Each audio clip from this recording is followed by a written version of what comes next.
السلام علیکم ورحمۃ اللہ وبرکاتہ۔ ایک بہت ہی اہم واقعہ ہے۔ اس واقعے میں ہمارے لیے بہت ہی عبرت اور نصیحت کی چیز ہے۔ ایک شخص کسی قبرستان سے گزر رہا تھا اور سیلاب کا زمانہ تھا، بارش کی وجہ سے ایک قبر سے مٹی ہٹ چکی تھی اور اندر کا کچھ حصہ نظر آ رہا تھا باہر سے۔ تو جو شخص وہاں سے گزر رہا تھا تو اس نے قبر کے اندر تھوڑا جھانک کر کے دیکھا تو دیکھا کہ اندر میں کوئی شخص بیٹھا ہوا ہے، کفن اوڑھے ہوا ہے اور اپنی قبر میں بیٹھ کر کے قرآن پاک کی تلاوت کر رہا ہے۔ بڑا تعجب ہوا۔ پہلے تو وہ ڈرتے ہوئے پھر بھی جو ہے ہمت کر کے اس نے سلام کیا۔ اس نے جواب دیا وعلیکم السلام ورحمۃ اللہ وبرکاتہ۔ تو اس نے کہا کہ آپ کو انتقال کیے ہوئے کتنے سال ہو گئے؟ بولے وہ تو یاد نہیں مجھے کتنا برس ہو گیا ہے، تو آپ قبر میں قرآن پاک کی تلاوت کر رہے ہیں۔ تو انہوں نے کہا کہ اللہ تبارک و تعالیٰ سے میں نے دعا اس بات کی کر رکھی تھی اپنی زندگی میں، اللہ جب میں دنیا میں جس طریقے سے میں قرآن پاک کی تلاوت کر رہا ہوں، مجھے قبر میں بھی قرآن پاک کی تلاوت کی توفیق عطا فرما دینا۔ تو لہذا اللہ نے میری اس دعا کو قبول فرما لی اور تین سوال کا جواب دینے کے بعد جو ہے مستقل میں قرآن پاک کی تلاوت کر رہا ہوں۔ تب انہوں نے پلٹ کر کے سوال کیا کہ بتائیے کہ اتنے دنوں سے پتہ نہیں، آپ کو تو یاد بھی نہیں کتنے برس ہو گئے آپ کو انتقال کیے ہوئے، کم سے کم کتنا قرآن پڑھ چکے ہوں گے؟ تب انہوں نے کہا مجھے تو اتنا یاد نہیں ہے، لیکن میں ہر وقت میں قرآن کی تلاوت ہی کرتا ہوں۔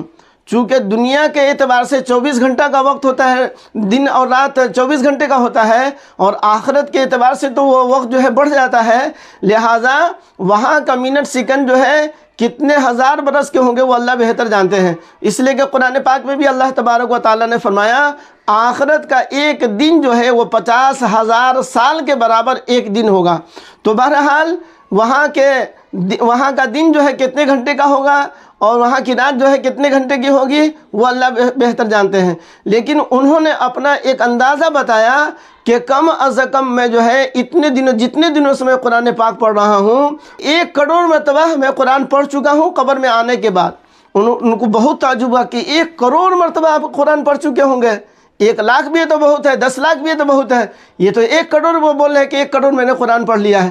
تب انہوں نے کہا کہ آپ کو تعجب کرنے کی ضرورت نہیں ہے، اور آپ کو جو ہے زیادہ جو ہے اس پر جو ہے آپ کو تعجب نہیں ہونا چاہیے۔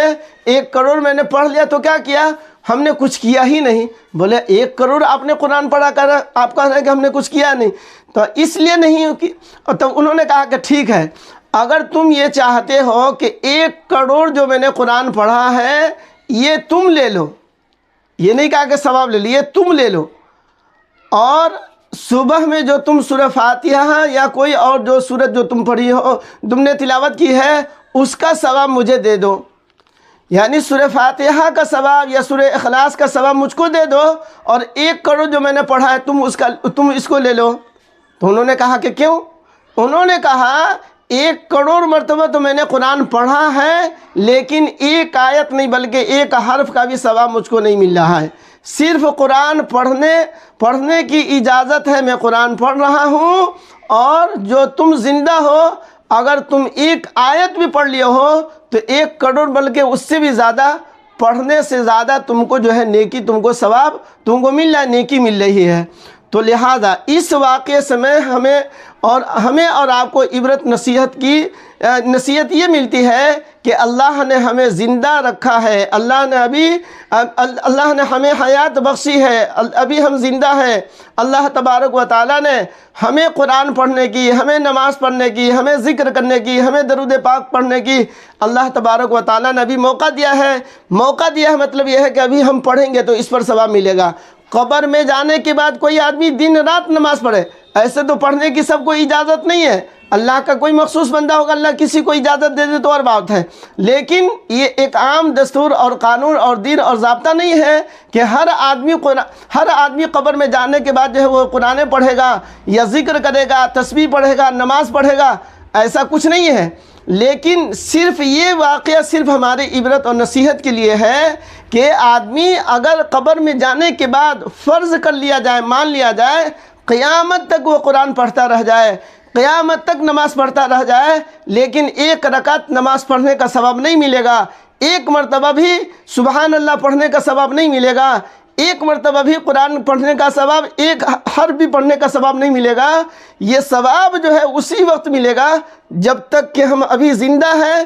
مرنے سے پہلے اگر ہم قرآن پڑھیں گے تو اس کا ثواب ملے گا، اور اس پر جو ہے ہمیں دنیا اور آخرت کا فائدہ ہوگا۔ ورنہ مرنے کے بعد کون آدمی عمل کرتا ہے؟ عمل کا مکلف ہی نہیں ہوتا ہے۔ تو اللہ تبارک و تعالیٰ نے ابھی اللہ تبارک و تعالیٰ نے ہمیں موقع دیا ہے، لہذا ہم اپنے اوقات کے اوپر بہت زیادہ فکر مند ہو۔ اپنے وقت کو کتنا ہم لوگ ضائع کر دیتے ہیں، کتنا برباد کر دیتے ہیں۔ خاص طور سے موبائل میں گھنٹوں آدمی اپنے وقت کو ضائع کر دیتا ہے، برباد کر دیتا ہے۔ لہذا اللہ کے واسطے اللہ تبارک و تعالیٰ نے بڑی قیمتی اللہ تبارک و تعالیٰ نے دولت عطا فرمائی ہے۔ وہ وقت کی نعمت ہے، وہ ٹائم کی نعمت ہے۔ جو فارغ وقت جو ملتا ہے، فری وقت ملتا ہے، فری جو ٹائم ملتا ہے، وہ اللہ کی طرف سے بہت بڑی نعمت ہے۔ ایک مرتبہ سبحان اللہ پڑھ لیں گے، ایک مرتبہ لا الہ الا اللہ پڑھ لیں گے، پتہ نہیں آخرت میں اللہ تبارک و تعالیٰ کیا کیا نعمتیں عطا فرمائیں گے۔ حدیث پاک میں آیا، اللہ کے رسول صلی اللہ علیہ وسلم نے فرمایا، ایک مرتبہ سبحان اللہ آدمی پڑھ لیتا ہے، اللہ تبارک و تعالیٰ جنت میں ایک درخت لگا دیتے، ایک پیڑ لگا دیتے ہیں۔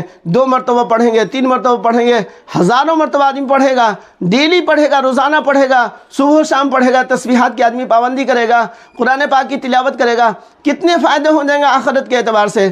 اللہ تبارک و تعالیٰ ہمیں اور آپ کو فکر آخرت نصیب فرمائے، اور آخرت کی بہت زیادہ تیاری کرنے کی اور وقت کی حفاظت کے ساتھ جو ہے وقت کی حفاظت کرنے کی اللہ تبارک و تعالیٰ ہمیں اور آپ کو توفیق عطا فرمائے۔ آمین ثم